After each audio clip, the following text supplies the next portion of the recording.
ನೋಡ್ರಿ ಸ್ವಾಮಿ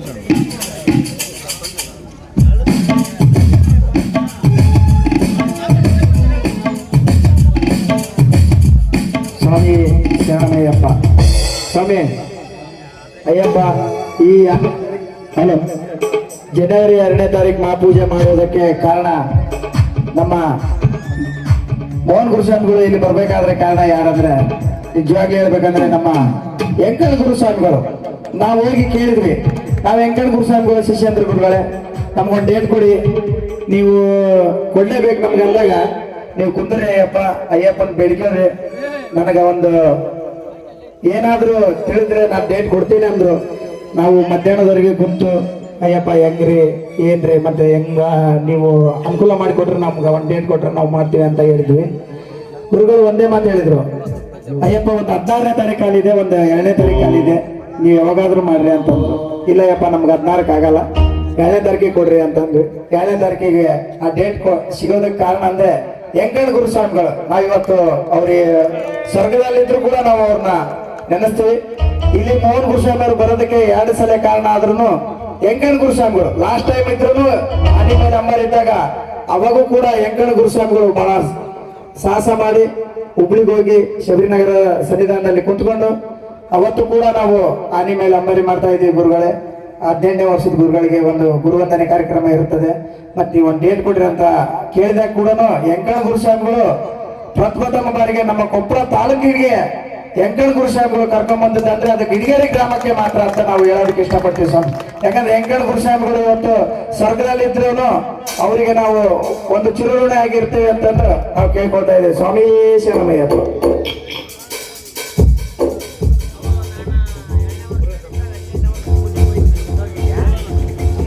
ಸ್ವಾಮಿ ನಮ್ಮ ಸುಬ್ಬುಗಳ ಸ್ವಾಮಿ ಹೇಳೋದು, ನಮ್ಮ ವೆಂಕಣ್ಣ ಗುರುಸ್ವಾಮೀಜಿ ಹೇಳುವಂತ ಒಂದು ವ್ಯಕ್ತಿ ಅಸಾಧಾರಣವಾದಂಥ ವ್ಯಕ್ತಿ.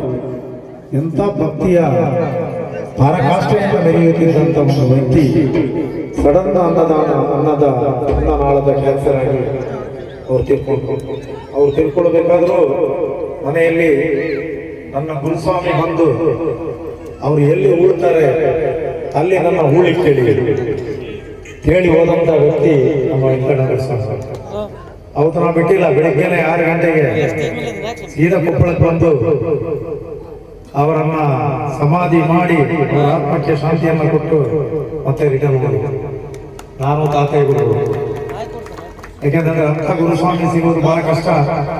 ನಿರ್ಮಲ ಮನಸ್ಸಿನ ಹಾಗೂ ಒಂದು ರೊಕ್ಕದ ಬಗ್ಗೆ, ಒಂದು ಹಣದ ಬಗ್ಗೆ ಸಮೇತ ವ್ಯಾಮೋಹ ಇಲ್ಲದ ವ್ಯಕ್ತಿ, ಕಾಯಕದಲ್ಲಿ ಕೈಲಾಸ ಕಂಡುಕೊಂಡು ಕರ್ತವ್ಯವೇ ದೇವರು ಅಂತ ಹೇಳ್ತಾ ಗುರುವಿನ ಪಾದಕ್ಕೆ ಬಿದ್ದಂತ ವ್ಯಕ್ತಿ.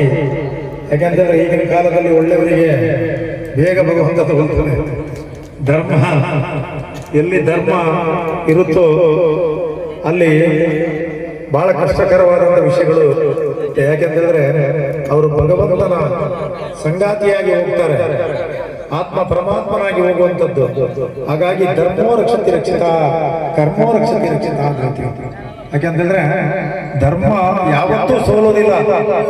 ಧರ್ಮದಲ್ಲಿ ಒಂದು ಘಟ ಸವೆದಾಗ ಒಂದು ಮಠ ಆಗುತ್ತೆ, ಒಂದು ಒಳಿತಾಗಬೇಕಾದ್ರೆ ಒಂದು ಕೆಟ್ಟದಾಗೇ ಆಗುತ್ತೆ. ಹಾಗಾಗಿ ಅದು ಮಧ್ಯಂತರವಾಗಿ ನಡೆಯುವಂತ ವಿಷಯಗಳು. ಕೊನೆಗೆ ಆ ಮಲ್ಲಿಗೆ ಹೂವನ್ನ ನಾವು ಹೆಂಗ್ ಬಿಡಿಸ್ತೀವೋ, ಸೌತೆಕಾಯಿಯನ್ನ ತನ್ನ ತೊಟ್ಲಿಂದ ಹೆಂಗ್ ಬಿಡಿಸ್ತೀವೋ ಹಂಗ್ ಬಿಡಿಸಿ ಭಗವಂತ ತನ್ನ ತೊಟ್ಲಲ್ಲಿ ಇಡುತ್ತಾನೆ. ಹಾಗಾಗಿ ಸುಗಂಧಿ ಪುಷ್ಟಿ ವರ್ಧನ ಊರ್ವಾರುಕಮಿವ ಬಂಧನ ಪ್ರತಿಯೊಬ್ಬಕ್ಷಿಯ ಮಾಮೃತ ಅಂತ ಭಗವಂತ ನಮ್ಮನ್ನೆಲ್ಲಾನು ಪರೀಕ್ಷೆ ಮಾಡ್ತಾನೆ. ಕೃಷ್ಣನಿಗೆ ಎಷ್ಟು ಪರೀಕ್ಷೆ ಆಯ್ತು, ಅರ್ಜುನನಿಗೆ ಎಷ್ಟು ಪರೀಕ್ಷೆ ಆಯ್ತು. ಕೃಷ್ಣ ಪರಮಾತ್ಮ ವಿಶ್ವಾತ್ಮ ಮನುಷ್ಯ ರೂಪದಲ್ಲಿ ಬಂದವನು. ಹಾಗಾಗಿ ಅರ್ಜುನನಿಗೆ ಎಷ್ಟು ಕಷ್ಟ ಆಯ್ತು. ಅರ್ಜುನ ಮಗ 18 ವರ್ಷದಲ್ಲಿ ತಿಳ್ಕೊಂಡ, ಚಕ್ರವ್ಯೂಹದಲ್ಲಿ ತಿಳ್ಕೊಂಡ. ಇದೆಲ್ಲ ಧರ್ಮ ಪರೀಕ್ಷೆಗಳು. ದೊಡ್ಡಪ್ಪ ಬಿಲ್ಲು ಬಾಣದಲ್ಲಿ ಹೋದ, ಚಿಕ್ಕಪ್ಪ ಹೋದ, ಎಲ್ಲಾರನ್ನೂ ಕೊಂದ ಕೃಷ್ಣ. ಯಾಕೆ ಇಲ್ಲ ಅಂತಂದ್ರೆ ಈ ಪಂಚ ಪಾಂಡವರು ಉಳಿತಿದ್ದಿಲ್ಲ. ಹಾಗಾಗಿ ಧರ್ಮೋ ರಕ್ಷತಿ ರಕ್ಷಿತ, ಧರ್ಮೋ ರಕ್ಷತಿ ರಕ್ಷಿತ. ನಾವು ಧರ್ಮವನ್ನ ಬಿಟ್ಟು ಹೋಗಬಾರ್ದು. ನಾವು ಏನಿದ್ರು ಕಾನೂನಿನ ಚೌಕಟ್ಟಿನಲ್ಲಿ ಇರಬೇಕು. ಕಾನೂನಿನ ಚೌಕಟ್ಟಲ್ಲೇ ವಿಟಾಮಿನ್ ಮಾಡಬೇಕು, ರೊಕ್ಕ ಮಾಡಬೇಕು. ಕಾನೂನಿನ ಚೌಕಟ್ಟು ಬಿಟ್ಟು ನಾವು ರೊಕ್ಕವನ್ನು ಮಾಡಬಾರ್ದು. ನಾವು ಎಷ್ಟಿದ್ರೂ ಸಮೇತ ನಾವು ತೃಪ್ತರಾಗಿರ್ಬೇಕು, ತೃಪ್ತಿಕರ ಜೀವನವನ್ನು ಮಾಡಬೇಕು. ಚಾಪೆ ಇದ್ದಷ್ಟೇ ಕಾಲು ಚಾಚಿಕೊಳ್ಬೇಕು. ಆ ಚಾಪೆಗಿಂತ ಕಾಲು ಸ್ವಲ್ಪ ಮುಂದೆ ಹೋಯ್ತು ಬಹಳ ಕಷ್ಟ ಜೀವನ ಮಾಡೋದು. ಹಾಗಾಗಿ ನಮ್ಮ ಯುವಕರೆಲ್ಲರೂ ಆ ಮೊಬೈಲ್ ನೋಡಿ ಆ ಟ್ರೇಡಿಂಗ್ ಬಿಸ್ನೆಸ್, ಆ ಟ್ರೇಡಿಂಗ್ ಅಂತೆ, ಶೇರ್ ಮಾರ್ಕೆಟಿಂಗ್ ಅಂತೆ, ಸುಮ್ಮನೆ ರೊಕ್ಕ ಹಾಕ್ತೀರಿ ರಮ್ಯ ಅಂತೆ.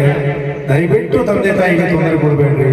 ತಂದೆ ತಾಯಿಗೆ ನೀವು ಒಳ್ಳೆ ಮಕ್ಕಳಾಗಿ ಬೆಳೀರಿ, ಎಜುಕೇಟೆಡ್ ಆಗಿ ಬೆಳೀರಿ.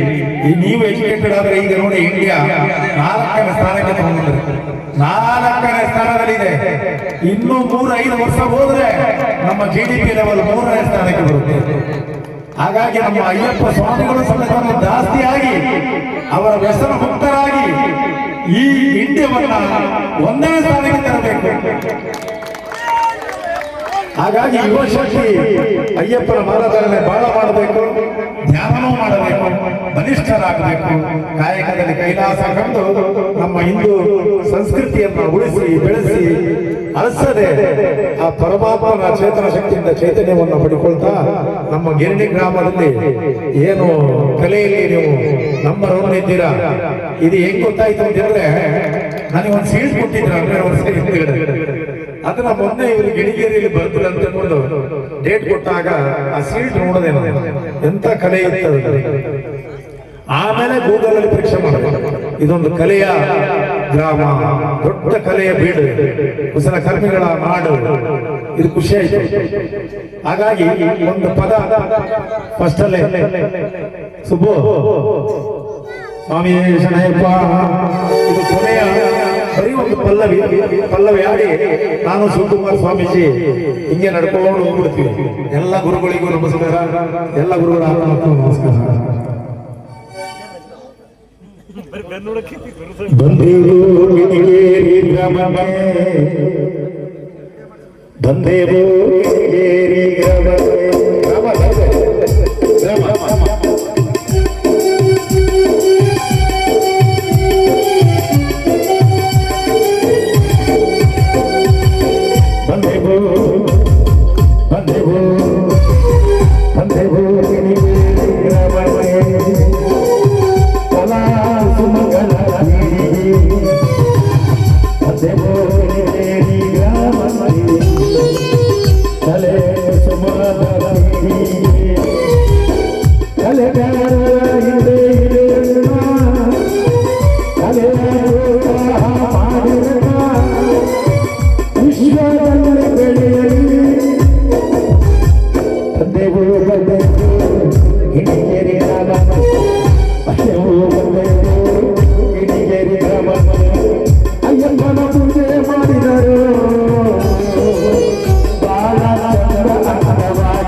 ಈಗ ನಾವು ಪ್ರಸಾದ ತಗೋತಾ ಇದ್ದೀವಿ. ದಯವಿಟ್ಟು ಎಲ್ಲರೂ ಪ್ರಸಾದವನ್ನು ತಗೊಳ್ಳಿ. ವೇದಿಕೆ ಮೇಲೆ ಕೂತಂತ ನಮ್ಮ ಎಲ್ಲ ಗುರುಗಳಿಗೂ ವಂದಿಸುತ್ತಾ, ಅವರ ಆತ್ಮಗಳಿಗೆ ವಂದಿಸುತ್ತಾ, ಎಲ್ಲ ಗಿಣಿಗೇರಿ ಗ್ರಾಮದ ನಮ್ಮ ಮಾಲಾಧಾರಿಗಳಿಗೆ ಅಯ್ಯಪ್ಪ ಒಳಿತು ಮಾಡಲಿ. ವರ್ಷ ಆ ಭಗವಂತನ ಅಯ್ಯಪ್ಪನ ಮಹಾಪೂಜೆಯನ್ನು ಮಾಡ್ತಾ ನಿರ್ಮಲ ಭಕ್ತಿಯಿಂದ ನಿಷ್ಠೆಯಿಂದ ವ್ರತವನ್ನ ಆಚರಣೆ ಮಾಡಲಿಕ್ಕೆ ಅಂತ ಆ ಭಗವಂತನ ಆಶೀರ್ವಾದವನ್ನು ಕೊಡಿಸ್ತಾ ಇದ್ದಾರೆ.